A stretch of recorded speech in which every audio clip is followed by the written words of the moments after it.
So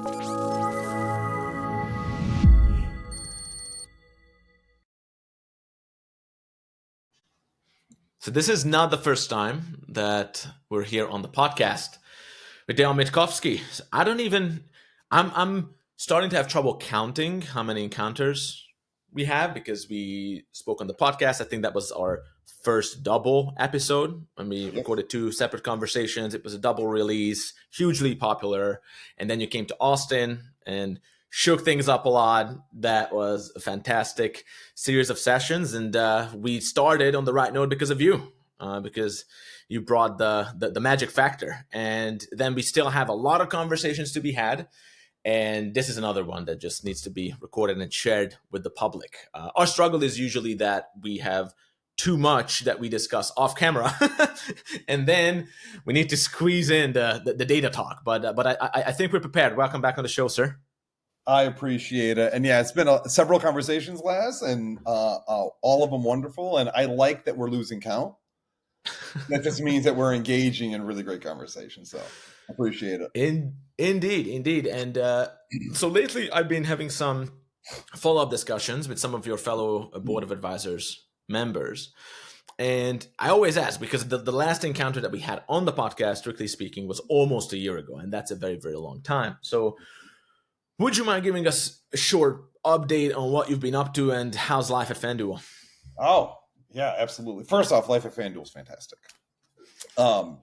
I think the trick for anybody is find something you really enjoy doing. Find a company you really believe in, that does a piece of business that you really enjoy also working within. You marry those two things together and find a job doing that. And that's what I've done. So life at FanDuel is fantastic. Our focus, and I can talk, we've had I would say an evolution, right, to our team and to how we're thinking about analytics, data science, all these purviews that kind of land within my team. And over the years, we've just been evolving. We've been evolving.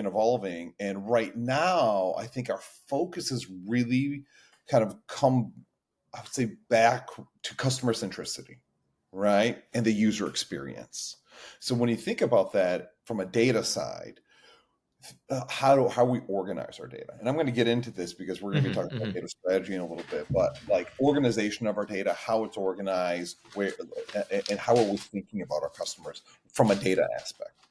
From an analytics and a data science aspect, right? Like advancing our approach to better understanding the customers, right? Building blocks has to be the data, but then what are you doing with it? And so we have a really big focus right now on the user experience, and understanding just the entire user experience for our customers. And then from there, a bigger focus just on building out models, right, to keeping our customers safe.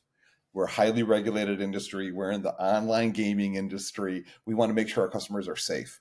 And for anything from like fraud to responsible gaming, all of these areas that we're focused on from a data aspect and from a modeling aspect. And then also personally, when we're thinking about understanding our users, like, okay, it's good to understand them, but then what do you do with it? So we have a really big focus on personalization. How do you personalize the experience that you have? So a lot of things moving. Like I said, I always think about maturity arcs. And last time we talked, I talked about maturity arcs. And no two organizations are going to be at the same kind of level of evolution at the same exact time. And there's so many different areas in which you have to focus on evolving at the company. This is just where we are from a data analytics and data science side, just where we are in our evolutionary arc. Just hone focus on the customers. So I just have two follow-up questions from that. Yeah. It's fascinating. One of the best parts of my job is that I get to follow along like through all these evolutionary journeys in all these different companies. I see everything from that perspective. And even our whole LEAP framework that we developed in terms of how we organize the themes and the topics during the conversations within the community, the LEAP framework, it's also very much about that, like the right person doing the right thing at the right time to do something transformational, right? That's always how it happens. That's how championships are won, even in sport. So with that, I do see this whole idea of customer centricity and user experience to just keep coming back across all kinds of domains, not just in let's say from your perspective. I mean, FanDuel, you guys do need to focus on in a customer facing way a lot on. In fact, it's a digital product, right? Essentially, it's a digital product. So the engagement and the value that you provide for the customers is inherently customer focused. But if you think about some of the greatest companies, Apple, when Apple was at its peak of, I mean, Apple is still doing well as a company, right? But You're doing all right. yeah, they're doing all right. Yeah, for sure. But then when you think back to the very iconic times of Apple, and that's still the Steve Jobs era, right? Yep. I mean, sure, you can measure it in all kinds of ways, but you can make all kinds of arguments of how much of the current success is still driven by that. Different conversation, but still, whenever they manage to come back to that, the customer focused view, to always look at everything through the customer's eyes and making it as intuitive and human to interact with the users, always their success that follows. And I also see this in the analytics teams themselves when they produce the data-driven solutions. Even with Dave, we talked about that, and I think there's some follow-up conversations that we're going to have about user-centric design in general. You know, when you make something for the customer, but also make it easy for them to use. So it's a whole other conversation, but it's very exciting that you guys are going even deeper into that and making a deeper a commitment in your very identity about that. If you've been doing well so far, well, watch what happens. Yeah, well, and that's why the focus is there. And I think you're absolutely right. Like focusing on the customer again, it's not it's not news. It's not any rocket science. Everyone will say we're focused on the customer. But the question is, are you really focused on the customer? Right. And the question is, do you really think about the customer first? I mean, use examples of companies that it's very well documented that are very customer centric, right? If you've ever read the book Delivering Happiness, the book about Zappos, it's a great read and a own focus on the customer, right? Amazon's about the experience, about the user experience, about the customer experience. Apple's another great one. So think about these iconic big names, and we call them big names. And why are they big names? Because people go there. And why do people go there? Why do people use them? Because they've had a focus on the customer. Now, how many businesses are there even across America? Again, arbitrary question, but how many times do people go into meetings that it's focused literally about the experience versus revenue or operational efficiencies? Right? Now, this is the evolution, because I do think those are going to be important factors regardless. But it enables you to serve the customer, right? Yeah. And if you think about it from a data aspect, right, pulling it back into data, which is why you and I are here, and why everyone who's going to be watching this podcast is going to watch, because they're kind of in the data world, or they're interested in data, or they're typically probably practitioners of data. Where think about it from a data aspect, like there's going to be certain times in the evolution from a data perspective and from an analytics perspective where you have to focus on the operations. You have to focus on how do you get the data? Where do you put it? What do you do? And like the operational foundational elements of it. But once you get it there, then it's that evolution and that migration back into, okay, let's focus on the customers. Let's make sure that we understand those customers. And that's just where we are. And that's where we are. And then the question is always going to land in why, right? Like why do we from a data side, right? Because now I want to pivot into data strategy, right? And kind of I think that's the topic that you and I are going to be discussing, right? I think it's a pivotal thing, and I'm going to throw a couple stats at you, Laz, that I think is really important.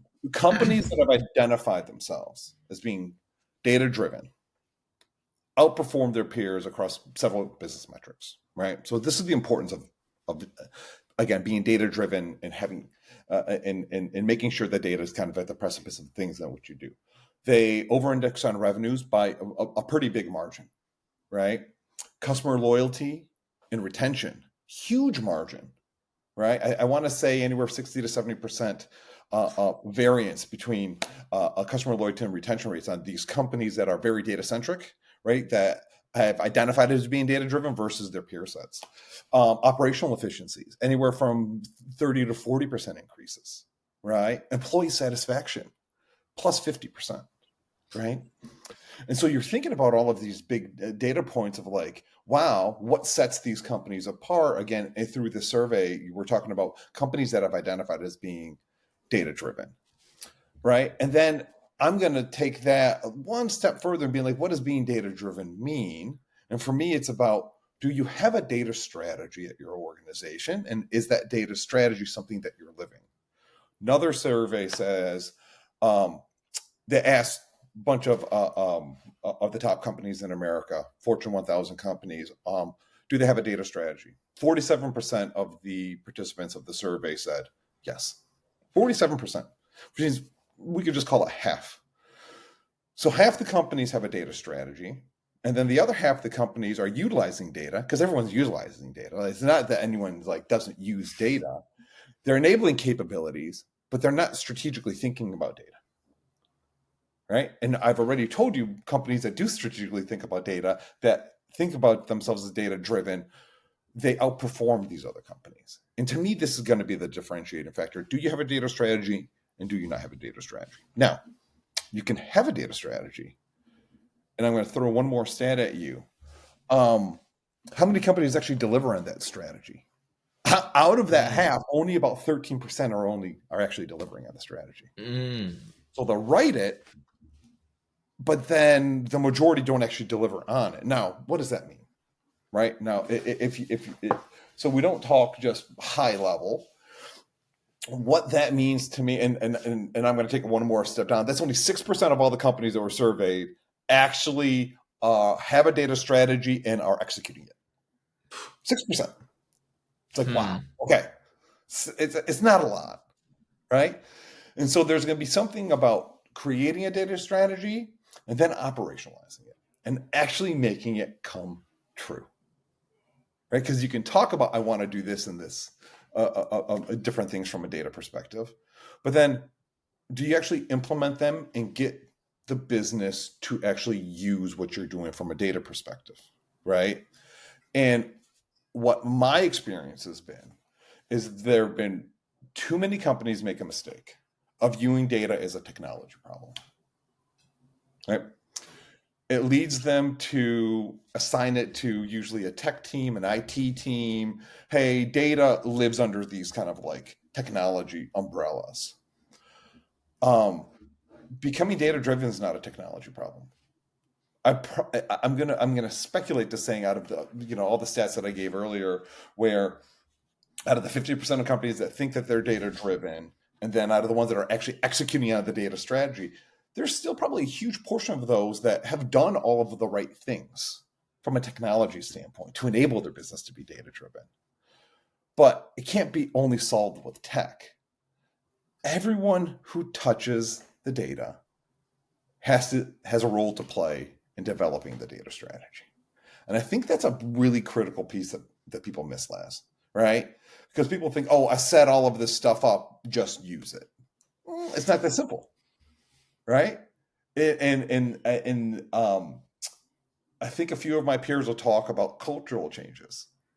Culturally changing, how do people evolve? How do people leverage data? How do people leverage insights, right? And it can't be something that is like, oh, we check this box, now you're just going to change how you operate. Just like anything, man, it's change management. You have to get people along on the process. You want to build an infrastructure that people want to use? Yeah, you can build it from an engineering standpoint, but what data is there, right? How is it procured? How is it used? How is it organized? The people who are using the data should be in the room. They should be the ones that are helping even architect it. And so I think for me, having a data strategy is the first thing. And that's the one thing that I want to talk about, the components of that. And then another area is going to be, how do you operationalize it? How do you actually make it come to life where it pays dividends and it actually adds value to your organization? Right. So I think two big areas there. So this is fascinating. I did not think about it this way before. I knew about roughly, didn't know the exact numbers, that companies with data strategies perform better. That's a great stat to have. But when you said that only, I think it was 13% of those Mhm. who would actually deliver on it, so it leaves you with 6% of those who have a strategy and deliver on it, Right. right? Okay. So I would be interested in a stat. What is the difference between the companies who have no data strategy versus the ones who both have it and deliver on it as well? Yeah. So those two groups, what would be the differences there? Because if they were so substantial in the previous step, you said 30, 40% Yep. customer loyalty, right? I don't know if I'm calling the right figures. Um, but okay, what is the difference then between those companies? Are we talking about double, triple? Like what's the Yeah. magnitude? It's great, Laz. I don't have that differentiation between them. It's something that we should dig up, and We we should probably have it. We we should should make have it. it. We should, yeah, yeah, We, yeah, we, yeah, yeah, we because should it's a have real it. stat, right? It's a real stat. And so for me, the intuition going from not having a data strategy or not being data driven versus being data driven and seeing such a big difference in performance from a company standpoint, right? It would lead me to believe having a data strategy and actually implementing it and operationalizing what you have and actually making that come to life versus just having a data strategy, it would follow a similar trend, right? Because the data strategy would be foundational. But if they're not executing on the data strategy, that either means that they're getting the foundational pieces wrong or they have the foundational pieces, Laz, they're just not using them. Mm. Right. So I think it's something we should dig up, something that we should hunt up. I'll hunt it up for our next conversation. But And we could just make. I mean, we could do we can do the math ourselves. yeah, We I can do mean, the research follow up yeah, and just publicize those figures. yeah, And you know what I'm thinking, because I've seen a bunch of these analytics maturity assessment processes. Right yeah, now, this is the Wild West right now, so anyone can create one and get it patented and all that. Right, so it's not like someone can say that this is unorthodox, because there's no such thing. mm, So most of them I've seen, because I consulted those companies after we sold Data Leaders in 2020, and most of them are just very complicated. And a lot of the users say that, okay, this is still like a little bit distant. I can kind of use it to demonstrate that we need to make a change yep, to senior leadership, that hey, there are all these, this organization came in, did the audit, so here's a third party, so please, right? Or this is a very simple way. Well, okay, how do we begin to assess your maturity? Well, do you have a data strategy or not? Yes or no, very easy in terms of what the next step is and where you are. Second, if you have it, how good are you at delivering on it?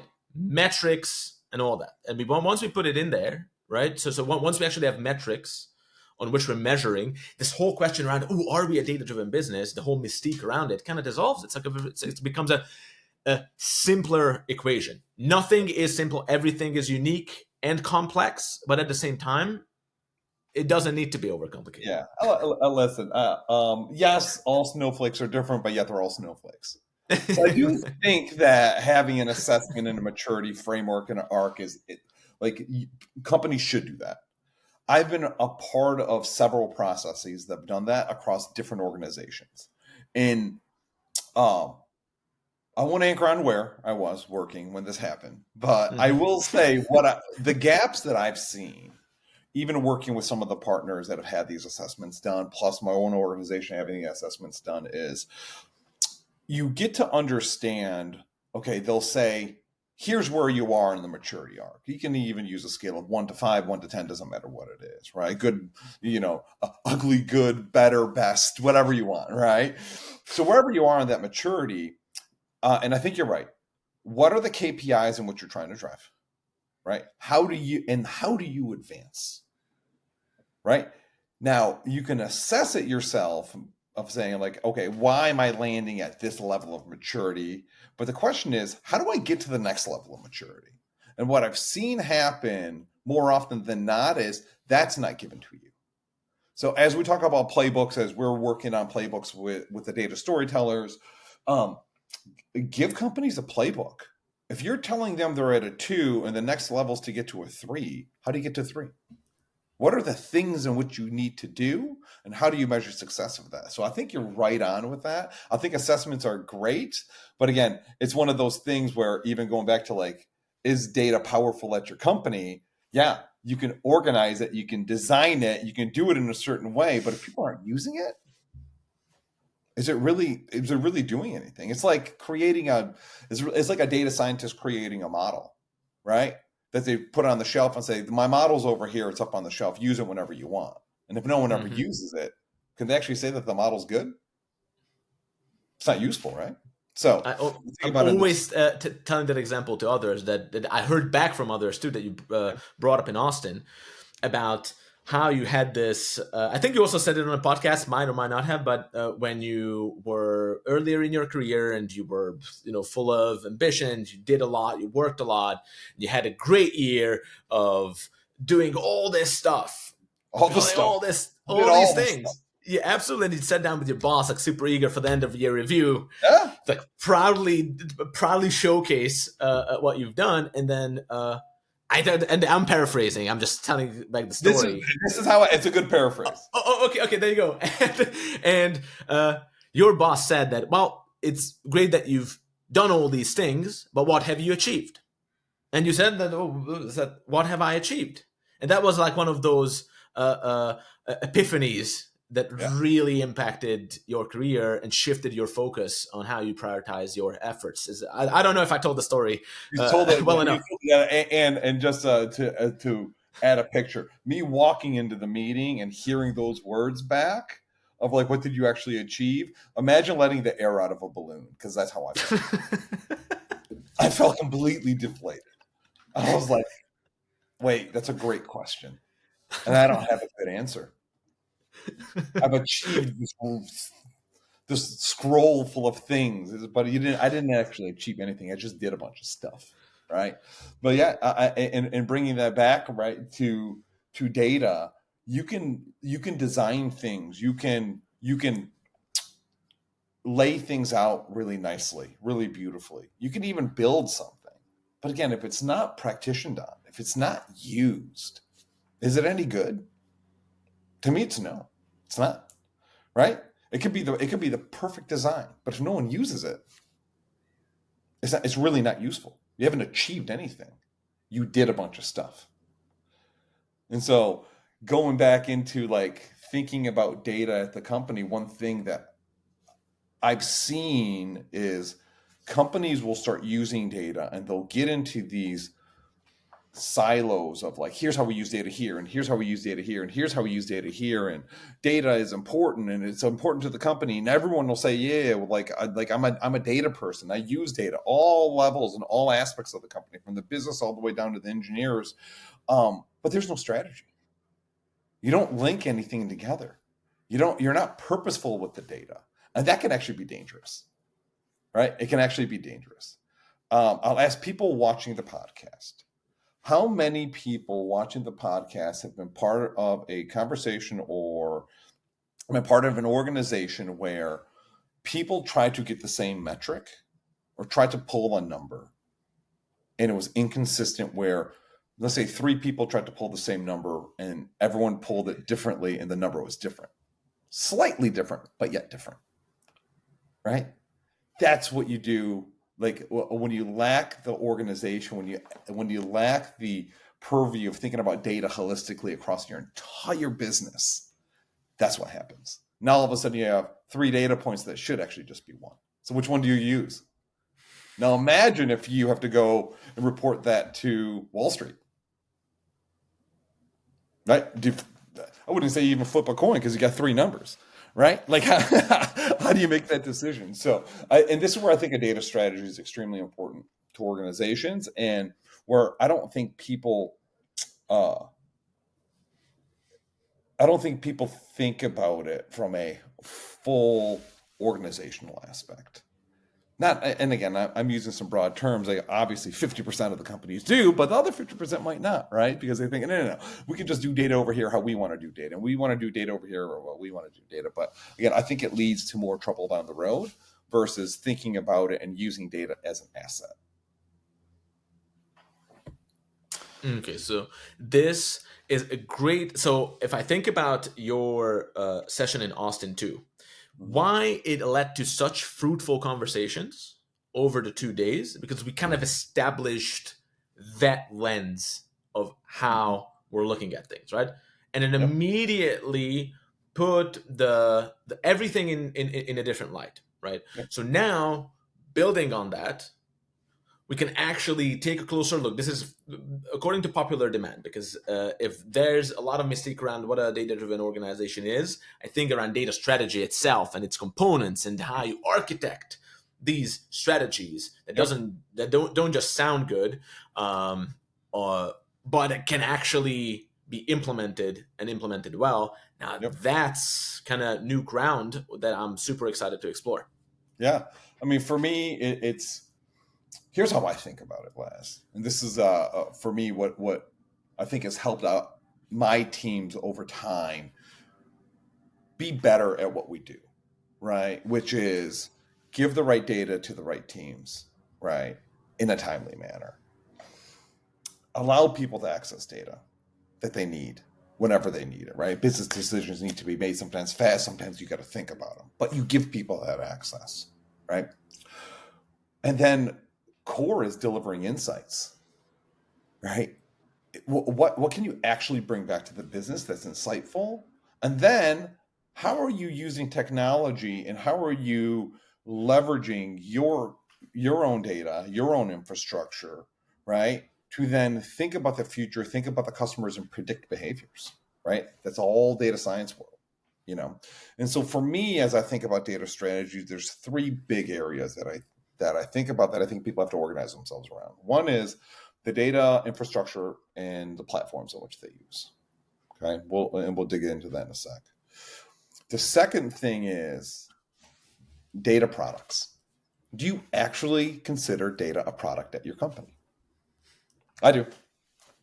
I 100% think data is a product. I think you productionize data. I think you operate data like you would any other product that you give to your customers. Now, this product is for us an internal product. We're not selling data. We're not doing anything like that. But it's how do we take our data and productionize it and turn it into a product for our internal stakeholders to use so they can make better business decisions. And I think that's a really big area that I don't know if people think about it that way. Yeah, And I then don't the, think most people who honestly sometimes they address data products. I think there's a huge confusion around what a data product is. yeah, Right? People just don't know, but the conversation goes on, and no one really like asks the question. With this, definitely not in the right context, or like it's rare. So it's great to like attack that from this perspective. yeah, and we'll dig into data and data as a product in a little bit. And then the third area that I think is extremely important is customer centricity and insights, right? And so if you pull them all together and think about it, it's as you think about your data, how is it organized, right? Where does it sit? How does it sit? How is it governed? How are you how are you merging data sets? How are you making sure QA is being done? All of these things from an infrastructure platform. Do you need the data fast or can you batch it? Like, do you need streaming data? Everyone will say, "Oh yeah, I need data right away." Do you? Can you use it right away? Because if you can't use it right away, then you don't really need it right away, which means I don't have to build those services for you. Maybe you just need it once a day, right? And so from that aspect to then creating the products off of that foundation. So you build the foundation and then now you have to create the products that people can use. But these products, you have to treat them as products, right? You have to service them. You have to service your internal customers. You have to build something with intention. And then you have to make sure that people are using it, that people like what they're using, and that you're evolving the products in which they use, just like you would with an external facing product, right? Just like if you were selling shoes, right? You sell a shoe to a customer, right? You make sure, okay, they like the look, they like the design, they like the feel of it. And then you're going to go back and you're going to make sure they continuously like that look and that design. Now, think about shoes 20 years ago versus shoes today. Fundamentally, they look different, right? And you could just say tennis shoes or sneakers, right? And so why? Why do they look different? Well, because they've gone back to their customers and said, what else do you want? How can we make this better? Same thing with data products. Are you having that conversation with your from a data perspective of, hey, here's the products in which we have. How much value is it bringing to you? And what can we do better? Right? How can we make them better for you? And then off the back of all of that, this is where when those products are delivered, you're going to get into more better insights and focusing in on the customer, which is again going to be that third pillar of customer centricity, right? Where we want to make sure that people have the information that they need, and then analysts and people who are doing even what I would call reporting or BI work have the right information, all the way down to advanced analytics and data science, right? Do they have the right data? Do they have the consistent data? And now, are you powering the business with those things? So I think those, from a data strategy perspective, those are the three areas, right? Data infrastructure and platforms, data products, and then utilization of the data, right? And I'll anchor in on customer centricity and insights. Do you remember, just before we dive in, do you remember Nicole Coolidge from Emerson from Austin? I do. Yep. Yeah. She was great. She was great, and we're actually recording her playbook and the podcast coming up on specific, because her job role is director of data management, analytics, and insights. Right. Yep. So and she's been there for 20 years or like for a long time, and she's seen the evolution of the company, and she's working with big global teams as well. So like really watching how these things played out, it's going to be also a huge topic in Nashville as well. So I'm very excited that we're hitting on this closely. Yeah. I'm excited. I'm excited to see the follow up there, because I'm, as you know, I'm pretty passionate. I think everyone else in the podcast is pretty passionate about it. But it is. It's like, again, it's going to go back into, you got to use it. You got to use what you're building, right? And how do you use it? Well, it's insights. It's insights and it's delivery of that data, right? And how you do that is key into the process. And I'll go back to, I think a lot of companies have tried to organize their data. Again, best intentions, right? They've done it in a way that they're like, oh man, people are going to get a lot of use out of it if we do it this way. Hey, we're going to add a lot of value to the company this way. That's why they do the work. Why do you think they spend probably all those hours, all of those human hours doing all of these things to organize the data and create structures and artifacts or whatever they created to be useful for the business? But one thing that is gap there is pulling those analysts in, pulling the business people back in, pulling your marketing team in, making them part of the process of the design. Because you can design something and build something and launch it, but there's probably a lot of products that we could probably list off, Laz, where people have launched a product and it's like, this is going to be awesome. Everyone wants this. And it's like, actually, no one wants that. You know, no one really asked for that. No one really wanted it. But if you asked You me, wanted it. You wanted it. You loved it. You're passionate about it. Yeah, but now you have a that's small messed team up. using it. The business isn't using it. It's about making sure that we can get people who are practitioners, get their fingers in it, right? Helping with the design, helping with the use cases, and that's what the focus is. And I think that's where a lot of the power comes from. Right, a lot of the power is going to come from and again, not to be cliche, but again, working across all these teams, making sure that people are part of the process, part of the build, part of the design, and again, focusing on use cases. You know, another area, and we'll get into this when we think about trusted sources of data, but I think a lot of companies try to do everything all at once. Right? They try to light up the whole Christmas tree. And it's like, why are you trying to light up the whole Christmas tree all at once? Right? One bulb at a time. Right? Yeah. Let's wait for Christmas Eve. It will come in due time. Yeah, right. Exactly. So for me, thinking about data infrastructure and platforms, there's three big areas that I would guide people to look at. Right? The first is to make sure that you have established extremely well data architecture, right? So thinking about data architecture, functionally, what is data architecture, right? And it is very much like when you think about an architect for a home. It is the person who's thinking about holistically, or architect for a building, holistically pulling it all together, right? How is data collected? How is it stored? How is it transformed? Where is it transformed? How's it being distributed to certain products, to certain technologies? How's it being consumed, right? Is it going to be consumed by our end user, going to be consumed by internal users? Like, all of these things work together. And when you think about these things in silos, which a lot of people do, then they don't tend to work together. And I don't know if people really focus on the architecture piece as much as the operationalizing and just getting things done. But you have to sit back and draw out the architecture. And I think that it is critical. And I've seen this with my own experience where, hey, we set up one platform A, and then we're going to set up another platform B. And then the work that it does to connect A to B, oh, man, I wish we would have just had an architect that said, those two things don't work together. So instead of B, why don't you create C?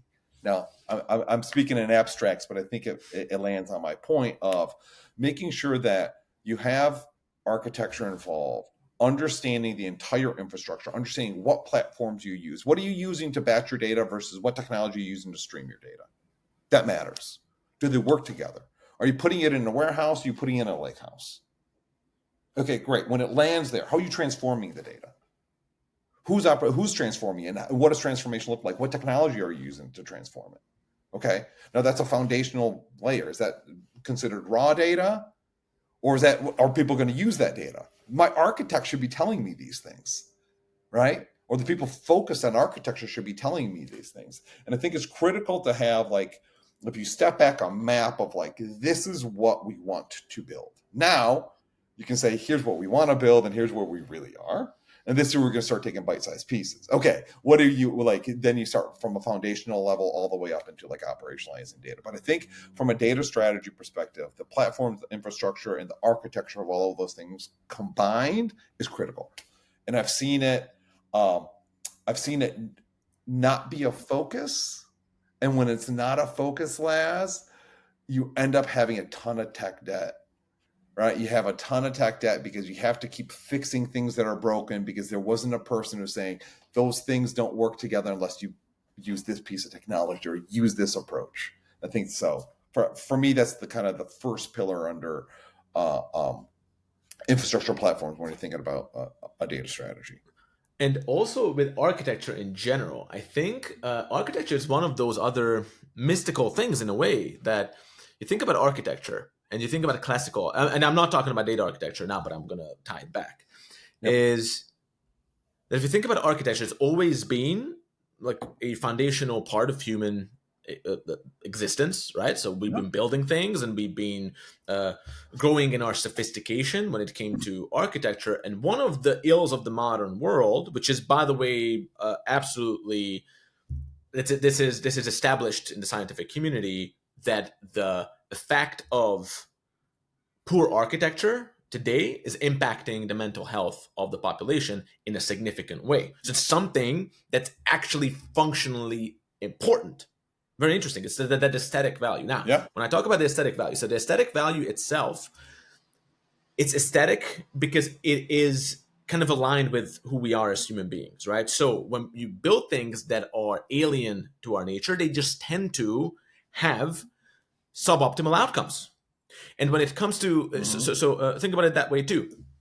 Steve Jobs was famous for being very, very particular about how the hardware is organized inside the Mac. It needed to be well organized. It couldn't be messy. So he brought that kind of architecture and then design into every single thing because these are super strong foundations. These become these identity defining elements. And then I think with data architecture too, thinking about it intentionally and making something and planting something and laying down foundations that everyone can be proud of, right? Now that will really open you up and enable opportunities that you wouldn't have otherwise. Yeah, and I think about it, I mean, just real world terms, right? Think about it like you live in a community. Is there a master plan for the community? Or are you just putting a subdivision here, subdivision here, subdivision here, subdivision here, there. All of a sudden, someone just puts a strip mall to kind of support the subdivisions, but no strategy behind it, no architecture behind it, right? Where does the runoff water go in your community? Like again, now we're talking into just architecture in general, but now think about it, pull that back to data. If you don't think about it, if you don't have a focus on architecture, right? I think that you're missing. Does your company have a data architect? Ask yourself that. And then what do they do? Are they the ones that are thinking again holistically about all of your tech stack? And that's what you need them to do, right? Do things work together? You know, you can imagine you had this entire tech stack, this entire data infrastructure, and everything was perfect. But that piece of technology couldn't talk to your marketing tech. Right? All of a sudden you're like, oh no, such a big piece of my business and I can't communicate back and forth. No, that will never happen because you can always piece things together. But that's what an architect needs to be focused on, right? All the way down to the end output from hey, how do we procure it, all the way down to who's using it and how are they using it, and blueprint that out for everybody. And then you can start taking chunk-sized pieces of like, okay, we need to get better in this area. We need to get better in this other area. So I think that's a huge area of focus, which is that people need to get to. I'm going to migrate over to the second area, Laz, that I think is probably one of the most important areas, right, from a data perspective, which is governance. Now you can think about, now people are gonna be like, okay, like data governance, like let's define that. I want to define that for our audience, right? You can look it up and you can say, okay, it's a set of policies from collecting to storing to processing to extracting data. What are all the policies that go into? Okay, great, they're policies. But what are you actually trying to achieve? What does governance and data governance, a good data governance team actually do for you, right? They do quality management. They understand who owns data. People call them data stewards, but who owns data? Who owns certain components of the data, right? Here, I'll talk about my business. For casino data in the FanDuel world, I want someone from the casino business owning that data. They understand the logic of that data. When that data is set up in a way that's useful, they're the ones that own it. That's their data. They made it. We're organizing it. We're housing it. We're going to transform it for them. But at the end of the day, that's still their data, right? So it's about ownership and stewardship of the data. Metadata, right? Do you have the right metadata underneath all your tables or underneath your data infrastructure? Do you have the context behind the data? I'm going to now talk about something that's extremely popular right now in the world, right? Generative AI, LLMs, but without good governance. And one thing that we've learned is without good data governance, you can't use these advanced pieces of technology well. And that's why governance is so important. So are people organizing around that metadata? Is your data secure? Is it compliant? Big in our industry, probably for a lot of other people too. Is it compliant? Is it secure? Is there a data lifecycle management? So think about the whole process of data, from quality to ownership to the metadata to the security and compliance to the lifecycle management. That's all data governance. And so you have to have strong data governance as you're building. You have an architect that designs it. Now you have people who, and then now you're going to have engineers start taking data, sourcing it from source systems, right? Building the infrastructure that allows data to be fairly universal. And by the way, it doesn't have to be centralized data. You can have a mesh network of data where every business unit that you work within has its own data, right? Has its own source data, its own warehouse, its own lake. But the governance and the architecture between how all those things and how all the systems talk together, that's what's going to give you the power, right? And I think from a strategy perspective, you have to have a huge focus on data governance. 100%. And I love it also because even governance, breaking it down that way, what falls under it helps to put everything into context, because people can just jump on these topics almost mindlessly, and I've seen these shots being dealt out with no proper intention. Right. And just a quick question around this, because so with data infrastructure too, um, you remember the session from Kyle in Austin, Yep. right? Okay, so that was a controversial session and a very good bench. A Absolutely. lot of people after, as we followed up, said that wow, watching that, I was almost scandalized. But then when I thought about it back in the office, Mhm. I actually started to ask some important people of why is there any reason why we could not aim to do something similar, right? Again, depending on the organizational context, depending on the business, depending on all these things. But a lot of people walked away with that. So I remember you saying as you were listening to it, I remember the expression you used that this is wicked interesting. Why did you find it wicked interesting? I The found it. Nestle Purina model. Yeah, I found it really interesting because it is honestly an evolutionary step that most companies haven't taken to that point. And even though a year ago, I think actually more companies are now uh, are getting more to that point. Their evolution's been evolved. Evolution of data and organizations, people's on the evolutionary arc has actually been supercharged lately. And I'll say because of generative AI, right? Because of the Mhm. landscape right now and all the talks and all the progressions in technology have pushed people in that way. But back when we had the conversation, it was really interesting about having such a pieces of business that were siloed and how you organize that data without taking that steps and like centralizing that data. And I think it's fascinating. It's a mesh network of data. And for people who weren't there, who are watching the podcast, um, it's about, and I'm going to go back into that stewardship and the ownership, right? You have these business units. They own their own data. They create data, and then now you have a team in the middle. It's like a hub and spoke model. You have this hub that is saying, "Okay, I'm going to take your data, and that's a portion of our customer journey and a portion of the puzzle. But there's other pieces of the puzzle, and we're going to help work all of those things together with some level of consistency, so we can help the business understand customers better, and we can help operationalize this data better." And I thought it was really interesting in how they organized their hubs, right? Because their hub was very few like practitioners per se in the hub, very operational of like, how are you organizing these things? How are we communicating across teams? What are the standards in which we have? What are the policies in which we have? Like the governance team there, that's set centrally. So that's why I thought it was really interesting, because not a lot of companies are doing, again, if you Google data mesh networks, not a lot of companies are there yet. I think people are still trying to centralize their data, where it's Yeah, like most people that's don't not the even. only solution anymore. You can. It's not a wrong solution, but you can, depending on where you are and how long you've been collecting data. Heck, if you've been in business for 100+ years and you have 5 business units, 10 business units, 100 business units, whatever, your data probably is sitting very separate. You have to think through a different approach, and that's why I thought that Kyle's talk was wicked interesting.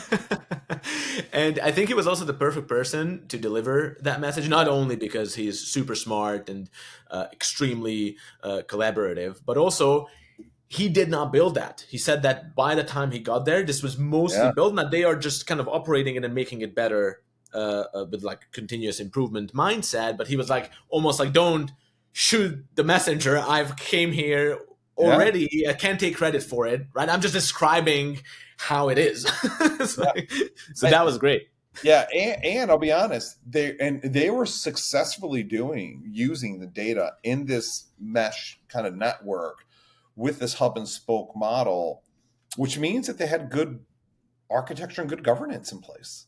That's another area where it was really fascinating. I'm like, wow, like you guys really thought through it. Whoever designed this thought through it, really, really took their time and actually thought through it on how you operationalize that information. So I think like going back into data infrastructure and platforms, right? Architecture and governance. Line those things up, and those should be things that are not afterthoughts. They should be part of a deliberate approach in how you're thinking about data and how you're thinking about the underlying data and how you're thinking about getting this data into one spot. And it could be one spot, it could be multiple spots, but giving people the access to information that they need in a very consistent way, right, across the business. And I think that's where I'll go back to my other example of like, how many times has someone pulled this same data point, but yet you get 3 different numbers or 3 variations of a number where you're like, okay, when you have good architecture and good governance, that shouldn't happen, right? An active user is an active user, right? How many people we have in our CRM system should be pretty consistent, right? And so, though, like your key KPIs and your key metrics for your business should be fairly consistent across the business. And again, those are kind of components, and which will lead me to, once you have good data architecture, once you have good data governance, right? You have this strategy of how you're going to organize your data.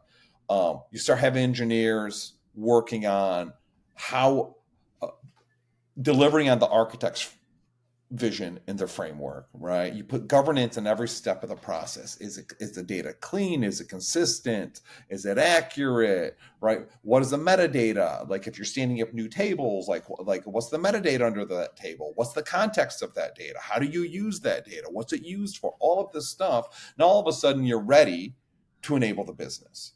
So you have to make sure that now that stuff is ready, and now you can create these trusted sources of data, right? There's a number of different names, some good, some bad. I like calling them core data. People call them sources of truth. Single sources of truth is a really common expression for them. But it's about trusted sources of data that you're enabling the business to get to, right? You have a foundational layer, then you need to construct your data in a way that has some level of consistency. And I think from a technology side, right? This is where the architects will come in play. But it's all about how do you get your data from raw version into a useful version? And what can people access? How can they access it? And is there a level of consistency? This is where you'll start thinking about a semantic layer. And here, let me define semantic layer. Semantic layer to me means it is a layer where there's where you can enable consistency across your data systems. Okay, some call it a metrics layer. I call it a semantic layer, and I think a lot of companies call it a semantic layer because they're not only metrics. Here, I'm going to give you a very clean example, Laz. If your business uses longitude and latitude or DMAs, right? For any number of things, it could be marketing targeting. It could be a number of different kind of use cases for using this. Revenue share, like if you have a partner in a certain area, you need revenue share, so you need DMAs or long lat. There should not be several different approaches of using longitude, latitude on your data. There probably should be one universal approach, right? So there's consistency when you're saying, here's how many actives, or here's how many users, or here's how much revenue, or here's the number of churn that we have. And so all of that needs to be kind of centralized in what I would call a semantic layer that your raw data passes through as you're creating these trusted sources for your business users. And I call them business for any user at the company, right? And so you have to make sure that there is some level of accuracy and consistency with how things are calculated. That's on the metric side. Then how it's organized. And again, I'll just use that example of lat long, where you want to have one approach to it, because if you don't have a different approach, then different teams that have different approaches are going to come up with very different answers when they should be the same. And I think under the infrastructure and platforms, I think that's kind of like that last piece. You architect it, you govern it, and then you create these consistent, trusted sources of data that your internal stakeholders, that the people utilizing the data understand is consistent, is accurate, is timely, and that they can go to this data source and not worry about the data being right or wrong. So this is great, and I'm writing it down, and I'm sure you have it on your end too. But I'm also mapping it out on my end. I like to do it in real time. It's also encrypted. Probably only I can read it. So, We would need to put a key in my semantic layer to read your writing. This is foolproof. I'm telling you. There's no way of cracking it. But I can. So I see here is, okay, look, do you have a data strategy? Do you not have a data strategy? Whether you do or don't, right? Okay, here are the areas where you either need to start building or scrutinizing and understanding if you have an ideal structure. So we had data infrastructure, and then Yep. we broke it down into three different areas. We have architecture, governance, and then creating these consistent layers of truth and access to that, right? Yes. Yep. I think that's right. It's fantastic because the three, I love the number three, 3 by 3. It's always the best way to organize these things and easiest. And for some reason, it's the most ergonomic in terms of it just kind of works with human conception. Second one is the data products, right? That's Yeah. what we're going to cover now, with understanding that those are almost, I would say, the requirements that those things need to be in place for you to be able to do this at a high level successfully and consistently. Yeah, and that's the build, Laz, right? And so now that you have these trusted sources, these core data objects, sources of truth, and people call them different things, right? Now you have the ability to actually deliver data products. So let me define what data products is, right? It's information you extract from your trusted data sources, giving the business insights or some level of decision making, either automated or through human intervention, right? And so that's what I think about from a data products. And I'll give you some examples. Metrics in a dashboard is a data product. Customer segmentation is a data product. Forecasting, revenue, churn rate, whatever that is, that's a data product. Any ML models, machine learning models that you're delivering to the business, a recommender system, a personalization for content, whatever that is, those are all data products that are coming off of your core data infrastructure that you've now designed, governed, and stood up sources of truth. Now you can actually deliver things from those. And I think this is where, and we talked about it earlier, not everyone is thinking about data as a product. But now that you have this infrastructure, you have to productionize these data, your data. And again, it'll all hinge on and it'll all be anchored in on insights and better business decisions being made. And that's what data products should deliver to you, right? And so it's going to go under data products. I think the first area, because if we're going to go 3 by 3, the first area under data products is value creation. If you want data, why do you want it? Right? What do you do? What will you do with it? What decision are you making? What's your business challenge? Right? Now, you can, again, not being cliche, but you have to understand these things if you're going to deliver a product. If somebody says, hey, I want to understand a certain metric, right? I want to understand my average user value. As a data practitioner, I would go to that person and say, why? Well, they'll just make me a dashboard that has that information. Why? Right? Now you're going to get into the crux of, you're trying to solve problems here, not just deliver data. You're trying to productionize your data, right? And so I think understanding the value that's created from your data is like one of the most important things that you can do from a data perspective, right? And can you quantify it? How many times have people watching the podcast, how many times has someone said, can you just go get me this data source? Or can you just go get me this piece of data, right? Now go get it for, like, again, but no one's asking the question, why do you want it? Or what are you going to do with it? Or what value is that going to add to you? Right. So I It's the think the report value, vending machine, as we labeled it. Yeah, you become that report vending machine. People expect that when they press a button, report comes out. yeah, The vending machine does not ask questions. yeah, and that's exactly right. And I like that analogy quite a bit. And for me, this is where the power of analytics comes in. This is the power of data science. This is the power of your data. And as you think about it from a product perspective, is like answering that value creation, right? What value is this creating? And can we quantify the value over time that this data and this data product? I mean, it could even be, I'm taking my segmentation and plugging it into my marketing, my MarTech systems, right? Some CDP that we're using, or some whatever that might be. Like, I need to understand the value that I'm going to create, because if I'm going to deliver a product to you, I need to quantify the value of my products, just like any business would, right? that'll go right into that second area of data product, which to me is operationalizing the data, right? How will people use the data and how can we automate it to make decisions for the business, right? And here's an example. Here's a great data product that a lot of companies have. And and it's written on and it's designed and it's delivered a number of times through, which are recommender systems. That's a data product. Now, is your recommender system going into a piece of information that a human being is looking at and then pulling levers to make changes to the products and or your marketing? Or is your recommender system going right into your product, right? And changing whatever it is, the user experience or the communication with your customers, but doing that automatically, right? And I think that's a huge piece from a data perspective of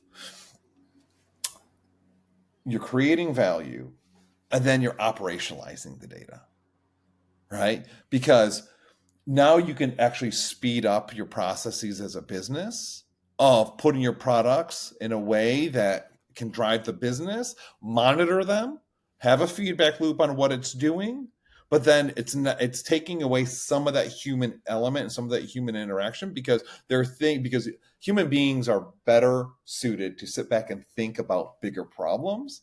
When you already know the solution, just need a data point to do something, automate that.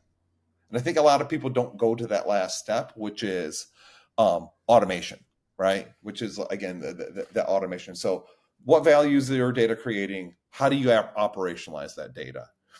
And then the last area from data products, because you're not going to be able to do that overall, because people are going to sit back and be like, oh, okay. Hey, Dejan, you're going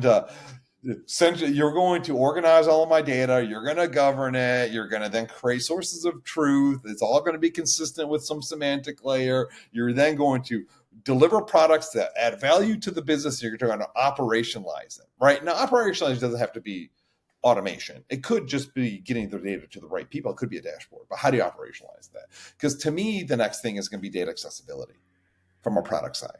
Because you have to give people the ability to interact with their data, to access data that you have not yet operationalized and that no one's yet asked for, right?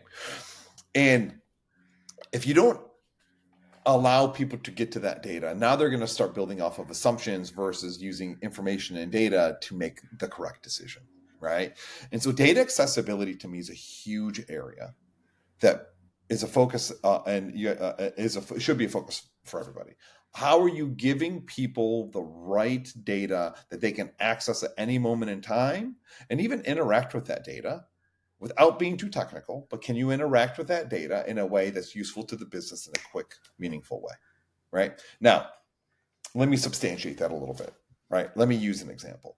How many people, right, in our realm, in our data sphere, have analysts that the majority of their day is pulling raw data points and just putting them into either some spreadsheet and giving it back to the business?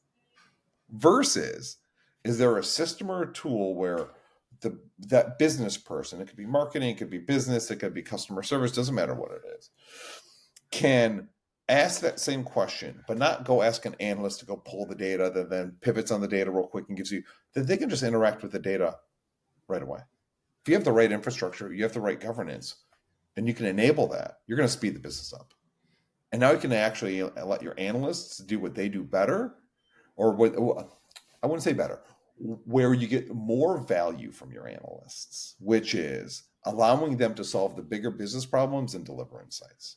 So from a data products perspective, I think those are the three big areas, right? Value creation, operationalizing data, and accessibility to data that can supercharge your business. 3x3, right? And I think it's a beautiful kind of transition between laying the foundations and then productionalization and the operationalization.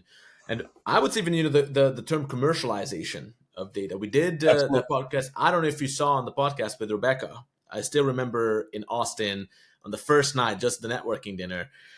We stayed for like 3-4 hours, if you remember. A little bit. And, A little bit. yeah, after hours, and that was a great conversation. We kind of unpacked that specific journey she took with commercializing analytics across the organization. Yeah. And it kind of leads us to the third category, right? Yeah, absolutely. And the third category after thinking about data as a product is, I would say, focusing in on those use cases, but I would say customer centricity and insights. Now you have your data in a way that's organized for your business. You've now productionized data, which is giving people the information they need, putting it into the system that it needs to be in, right? Having people interact with their data, people extracting information that's useful for them that they need to do their jobs even better, right? Now what you can focus in on is focus on your customers, focus on insights. And if I could add even one layer to this is the point where you can start transitioning into becoming more data driven, right? There's three areas that I think about in this sphere, right? The first is BI and reporting. I'll ask a very pointed question, and it happens in a lot of different businesses, but how many dashboards does your company have? That's what I'd ask most practitioners. And the number is normally much higher than people like. Now, why? Because they don't focus on BI and reporting in a way that is more useful to the business, right? Now, you don't want to slow people down, but there's something to be said about a level of consistency when it comes to dashboards or reporting and how those things are done. And I think those things can be done very centrally, not for 100% of the use cases. I'll never think that, but for 60 to 70% of them. This is going to speed your business up. And I think that's really powerful, right? Are you centralizing your dashboards, at least the most important ones? Or is there a separate dashboard that your execs look at, that your directors look at, that the practitioners look at? They literally have the same set of data. Or is it kind of like, are they coming from the same source? Are you focused on that? Are you designing these things that are enabling the team to get to the information that they want, going back to products? But it's about BI and reporting, and are you doing that in a very consistent, meaningful way, or just people spinning up dashboard after dashboard after dashboard after dashboard after dashboard? In a previous life, you and I've talked about this before. In a previous life, my team at one point had, call it 300 dashboards of a specific version, right? So we had 300 dashboards. And I was like, why do we have so many dashboards? We ended up going through a process where we did an audit, we did a reconfiguration of the data, and then we deployed new BI and reporting in 6 dashboards. We took about 300, turned it into 6 that were more meaningful and more useful than all 300 combined. And I think like having a focus there is extremely important now that you have your data and you're productionizing it. The next quick question there, if I can just jump in for a second. Yeah. How did you guys choose which ones to throw in the trash or integrate into the other ones? Yeah. So it's a loaded question. It might be a loaded question. Loaded question. It's a loaded question. I'll be very honest, and I'll go through the process and the steps last, right? Like a lot of the dashboards had consistencies across them. So what we did is you looked at like what dashboards do you have and which ones are the most used, 80-20 rule, right? Now, out of the ones that are in the 80 that are not well used, the 80% that are like lower usage, we would then do an audit and saying, how much of that data is unique versus this 20% that everybody uses? And most of the time, there's next to very low amounts of unique data that's in these dashboards that we need to maintain. So now you're down to, you just trimmed your dashboards by 80% just by going through that process. Now you can say, okay, well, what are the dashboards that we have? And what are those use cases? What are those purposes? And then we would actually go work. In this instance, we had a couple different partners that we worked within, and we had different partners that all had their own dashboards. And they were like 95% overlap in them. And we're like, what if we gave you guys one that is a little bit more meaningful because we can add data that you don't have over here that maybe this other team needed and this team has, and that you can make it more interoperable, right? And so you can either recreate new dashboards for them, but what we did is we just centralized them with a couple drop downs and saying, pick your business unit, right? And so this is, we organize the data and then we enable them. So it's the audit process. And to answer your question, you go through, you audit them, you find what's unique, you find what's meaningful, and then you go to the teams that have things that are really similar, and you work with them to say, if I give you this other output, will you use it instead of what you have? And this is, you're creating data products at this time, right? You're creating these data products, and we centralize these data products, and what it allowed us to do is also make sure that we increase the speed of the data being surfaced in those products, because we didn't have to maintain all of these different systems, all of these different tables, all of these different dashboards. It was only a couple of them. We made sure that it was fast and that it was always right. Now, we didn't focus on governance in this moment in my career. If we had a governance, a team more upstream, we wouldn't have to worry about that. But that allowed us to do that. And so, I mean, it's a use case of saying, okay, you can actually get this done. And what does it look like when I say, oh, you want to focus on customer centricity and insights, and part of this is doing BI and reporting right? This is what I'm talking about. You focus on it. You teach your teams how to get to the data. You give them the tools and the resources, and now you don't have to go answer this everyday questions, because you've done it through your BI and reporting for the day-to-day, that they can get to the data and they can get to the information to do their jobs. So I think that's like the first pillar when we're thinking about customer centricity insights, right? The second is focusing in on, now that you've automated these things, what should happen in your business is you've given time back to your analysts, right? Because they're not pulling stuff randomly, they're not doing random tasks, they're not doing stuff on the day-to-day. And so now you can focus on advancing analytics and data science. So what do I mean when I talk about advancing analytics? And something that I've lived through, which is when you have a group of analysts that are only doing BI work day in and day out, that are only doing reporting day in and day out, it's because you haven't done everything that I've spoken about probably that well, or you haven't enabled them to get out of that realm where you can automate a lot of this BI and reporting, and allowing them to do what's good for them or what's good for the business, which is focusing in on moving. Again, now you can talk about the evolution of analysts and analytics, but thinking more about how are they thinking about behaviors, how are they thinking about prescriptive, like going from descriptive analytics to prescriptive analytics, all the way down to predictive, right? Going back into, are you using the information that we have, that we're learning about our customers, deriving insights of here's what they've done in the past, and taking that and saying, here's the solutions we think you should be bringing to our customers, here's how you think we should be approaching our customers, and here's what we think the behavior is going to be like in the future, right? When you give these analysts time back by focusing on BI reporting, now you can advance how they think about analytics, and now you can advance your analytics. All that will do is strengthen your business, because what they will be able to do is take all of this information that you've now organized for them and actually answer the why underneath the questions that the business is asking. And I always like to say, 2 degrees away, you're answering the why underneath the why, right? And you're being able to give insights, give recommendations, and either in a perfect state, right? You're thinking about the future. Hey, Laz, it's the end of June. In Q3, here's how I think our customers are going to start behaving. Last year, we did X, Y, and Z, and I would change that to A, B, and C. Why?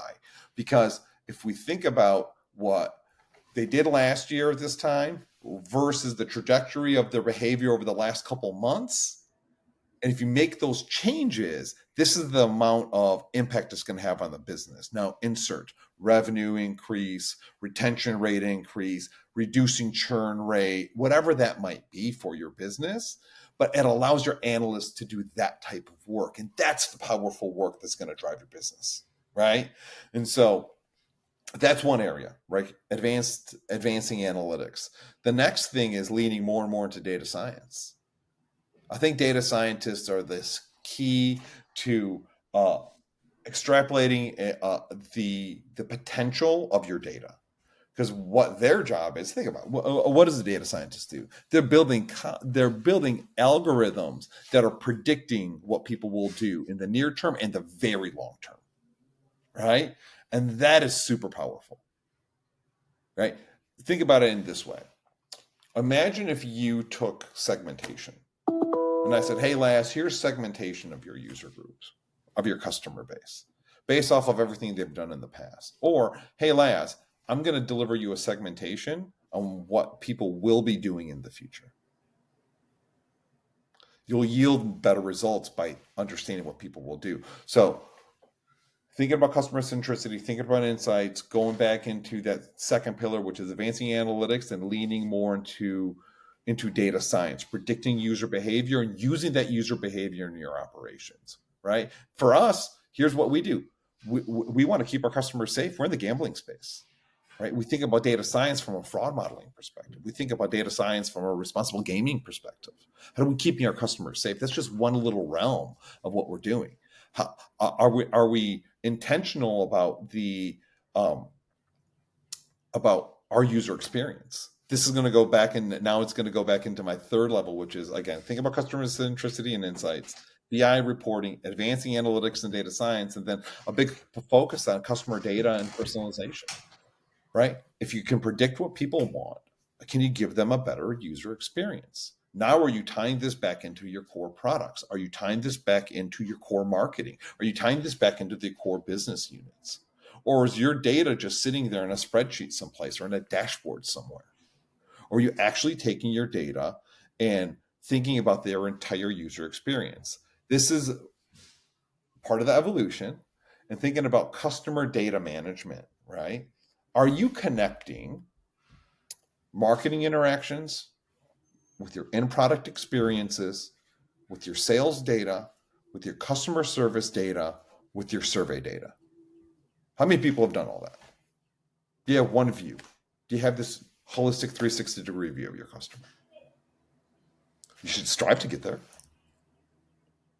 Like, So, actually, going into this conversation, I kind of saw the 3 by 3, but coming to life yeah, this way, I'm very excited because this is exactly why the Board of Advisors initiative also just came to life. It was literally, if anything, I was in the way, right? Is because I you know, wouldn't necessarily say you're in the way. no, You're no, more of all a I'm trying to facilitator. do mainly in my job is to get out of the way as much as I can and Yeah. facilitate, right?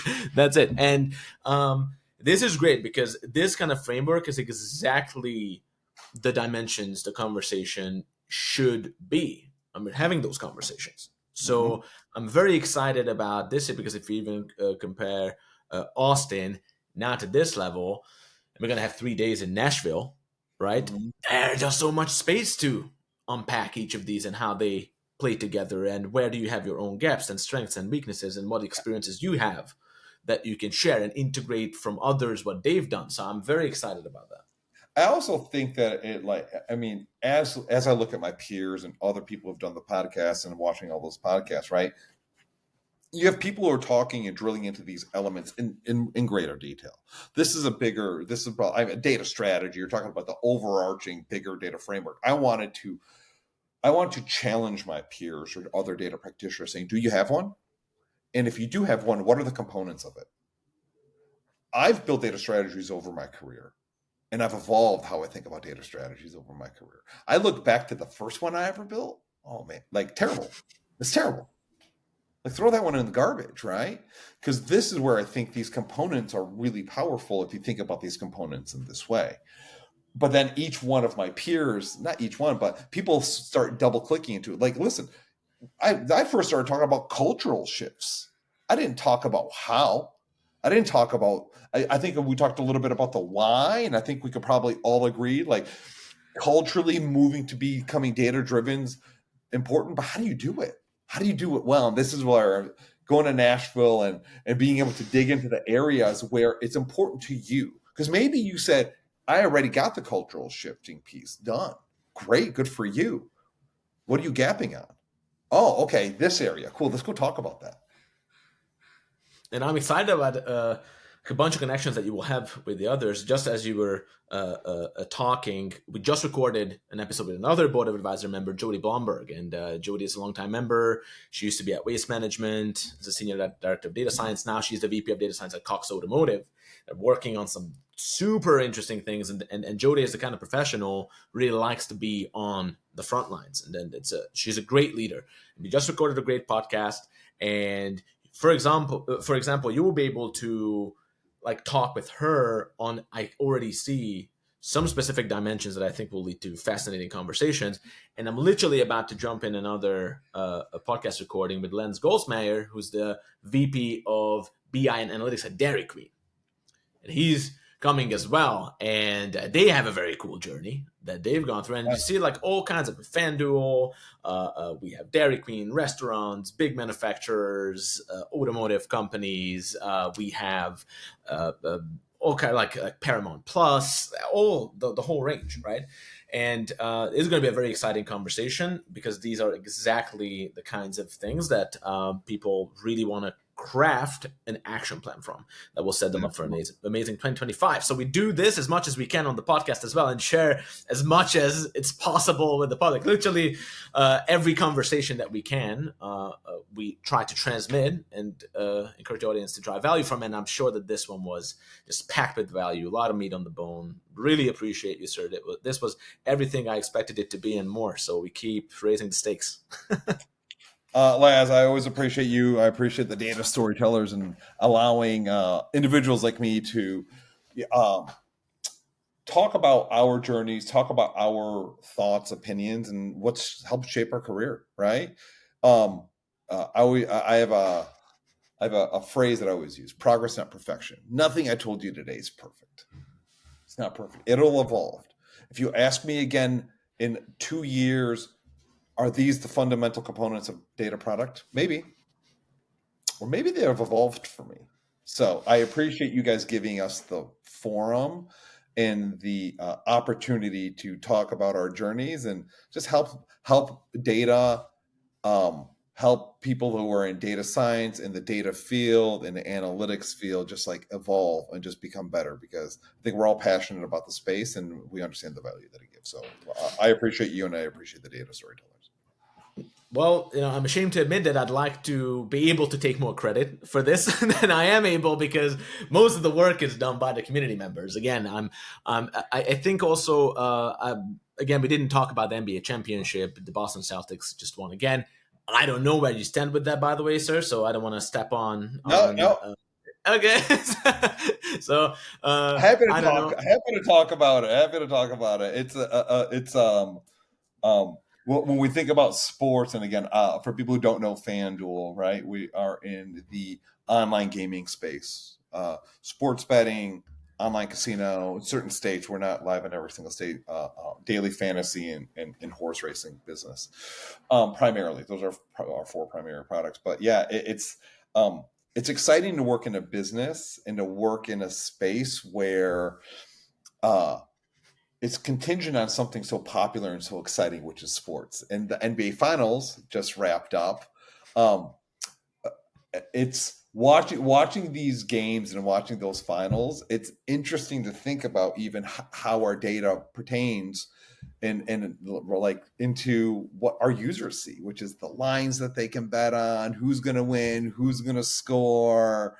I would have liked to see the series go longer than 5 games. Yeah. It would have been even more epic than it was. Yeah. The more interest that gets drawn upon these events, the better it is for our business. It really is. But it's also it's better for the users, man. It's better for the users because people use companies like FanDuel to engage. Some people exactly. It's a layer of engagement. I know, because the guys in the office are watching the European Cup, right? The Euros, absolutely. My business partner Paul, he's a born and bred Brit, right? England is playing. I'm Hungarian, and I'm also dual citizen. You can say I'm invested in multiple teams as well, and I had my historic preferences. Again, I mean, in the old continent, you kind of have a relationship with football in some way, which we call football, not soccer. But Proper and football. I call it proper football in my house. okay, there you go. There you go. And the guys are watching while they're working. There's a huge TV, and they're watching the games, right? And it's a deeper level of engagement that they're making small bets, like real time, and you can just see, right, that Yeah. it's deepening that engagement. It's something that's actually incredibly fruitful. I mean, sports are so popular and have been popular since ancient times with Yeah. unwavering intensity and zeal and religious commitment to the teams. Yeah. That yeah, I think it's a wonderful thing. I really appreciate what you guys are doing, right? Yeah. And actually with the NBA too. So why I brought it up is because Joe Mazzulla, who is the head coach of the Boston Celtics, Mm-hmm. 35 years old, and as a head coach, they won a championship with the franchise like the Boston Celtics. And I love the guy. He has a fascinating approach to his work. He's Mm-hmm. obsessive, and he's actually called the analytics guy in the NBA. In one of his post-game interviews after the finals, actually asked him about that. It's like, okay, you are called the analytics guy. You introduce this way of trying to find key possessions and key scenarios that you need to win on a strategic level, and then figure out that statistically how we can move the needle in those key areas to ultimately win not just the possessions, but then the games and then the championship itself. And they asked him that, okay, that's cool, but how did you get your team to buy into this? How did you get the organization to buy into Yeah. this thinking? And yeah, it's a fascinating conversation. And he also said that actually what he's doing mostly over the year, the key was that he just tried to just stay out of like to get out of the way. He said, I was a facilitator. He just kind of set things up, put things in motion, apply pressure in certain areas where pressure needed to be applied. But other than that, it just let everyone do their jobs. And Yeah. well, there you go. It's Evident interesting. results. It's interesting, and I know we have to wrap, but it's like, and think about just data and operationalizing the data, because I've said operationalize probably a dozen times, or if not 2 dozen. But thinking about like, what's that use case, and using that to prove the value. So it's not this thing where you can just talk to everyone and say you should just do this way. Take a use case and prove the value. I'm going to give you another example. Kansas City Chiefs won the last Super Bowl, right, versus San Francisco. And it's noted, or it was broadcast, that they went to their some analysts on the team who told them the tendency of the San Francisco 49ers in overtime, and they used that information to, I believe, get the ball back and then go score and win the game. But they said if it wasn't for him, we would have known those tendencies, which means we would have run a different play than the one that we use. So that's them using analytics. Now I'm going to go back and say, I bet you next season or this coming up season, I bet you more players are going to be like, hey, analytics person, can you tell me what's going on over here? Like, hey, why don't you give me some insight? Everyone needs an analytics guy now. Can you give me some analytics? Who's your analytic Yeah, guy? Yeah, it's becoming a hey, thing. bite-sized pieces, progress, not perfection. Take those little things, take those little wins, showcase them, share them across the business, and that's how you're going to get people to grow. But again, I think data culture will double click in with other members of the board, my friend. We'll have plenty of space, sir. We always need to land the plane on the top. I always set these conversations up like way longer than they are, so that we have time in the beginning and the end. But we always get squeezed. But well, this was so worth it. I appreciate your contributions to our community, and we'll meet again very soon. Thanks, Les.